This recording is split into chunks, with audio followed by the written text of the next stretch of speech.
I grew up in a small, forgotten town on the outskirts of Bangor, Maine. The kind of place where everyone knows everyone, and stories of strange occurrences are passed down like family heirlooms. I hadn't returned in over 20 years, not since I left for college, and never looked back. But when my mother passed away, I had no choice but to come back.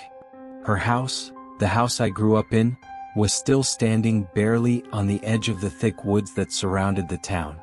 Those woods were a constant presence in my childhood, looming over us with their dark, tangled trees. I used to think it was just the way the wind moved through the branches that made it sound like the woods whispered at night. But there was something more. Something I tried hard to forget. I didn't want to be back. But as her only child left, the house was mine now, and I needed to settle her affairs. It all started coming back the moment I walked through the front door. The smell of old wood and dust, the creaking floors, the memories. I had spent years trying to bury them, but the walls seemed to pulse with them.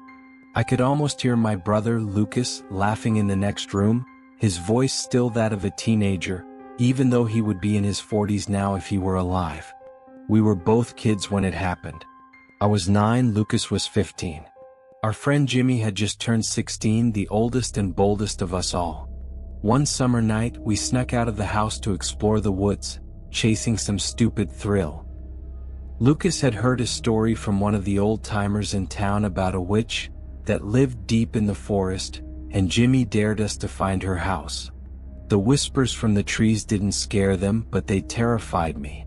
I wanted to turn back, but Lucas wouldn't let me. We wandered deeper, the air getting colder, thicker. My heart pounded in my chest, and I swear I could hear whispers, faint, almost unintelligible, growing louder with each step. It wasn't the wind. It wasn't our imagination.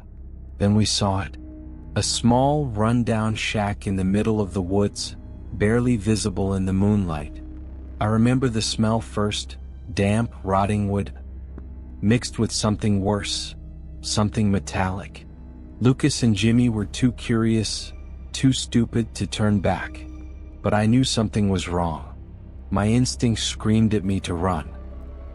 Then the door of the shack creaked open on its own. I froze. Jimmy stepped forward, flashlight in hand. He pushed the door open wider, and that's when we saw it. In the dim glow of his flashlight, something pale and skeletal hung against the far wall. At first I thought it was an animal carcass, but then it moved, slowly, lifting its head toward us. The figure's face was gaunt and twisted, eyes sunken and impossibly dark, as though they were hollowed out to stare into a void. It looked both human and not, something out of a nightmare, a shape that didn't belong in this world.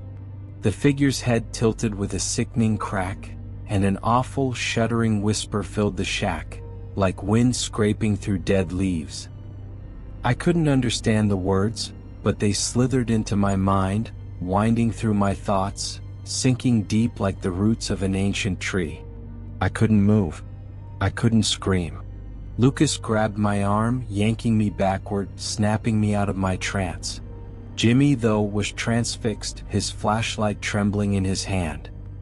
I saw the creature, whatever it was, reach out a bony, elongated hand toward him. And that's when I heard it. My own voice, or something using my voice, whispering, "Run." But Jimmy didn't run. He took a step forward, his eyes glazed over, his mouth hanging open as though he were in a trance. Lucas pulled me again, harder this time, and I stumbled out of the doorway, falling onto the damp, cold ground outside. Behind me, I heard Jimmy scream, a sound that tore through the forest, chilling the night air. I dared to look back, but all I could see was the pale figure looming over him, the shadows twisting around them both, swallowing Jimmy's scream into the endless dark. I ran, the sound of whispering and that haunting scream echoing behind me. I didn't stop until I burst through the trees and saw the lights of our house in the distance. Only then, I realized, Lucas wasn't with me. He was still in the shack. I told the police what I could, or at least as much as they would believe. They didn't find any shack in the woods. They searched for days, turning over every inch of forest, combing through the underbrush, but there was nothing. No building, no figure, no sign of them. Afterward, the townspeople started to whisper about it, saying the boys must have run away, or that they drowned in the river or fallen somewhere deep in the woods. I knew the truth, but I didn't talk about it. Not with my mother, who was inconsolable, not with anyone. Over the years, she became withdrawn, her eyes haunted, never able to shake that night, the loss of her firstborn. And eventually, as soon as I could, I left town, leaving behind those woods and that terrifying night.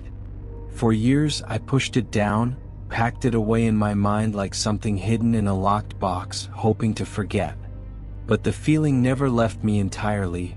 The feeling that I had run when I should have stayed, that I had left Lucas and Jimmy behind, condemned them to whatever nightmare lived in those woods. Now, standing in my mother's old house decades later, the whispers returned. They were clearer than ever, slipping through the walls at night, seeping from the cracks in the floorboards, filling the silence in the house until it felt alive with a dark energy, the same I felt that night in the woods. I started hearing my name, softly at first, as if drifting on a breeze. One night, I couldn't ignore it any longer. I grabbed a flashlight and walked out into the woods. It was like something had me on a leash, a whisper tugging me forward, leading me deeper into the twisted shadows. My breath grew ragged, the memories flooding back so fast I could barely keep myself grounded. And then, almost like no time had passed, I saw it.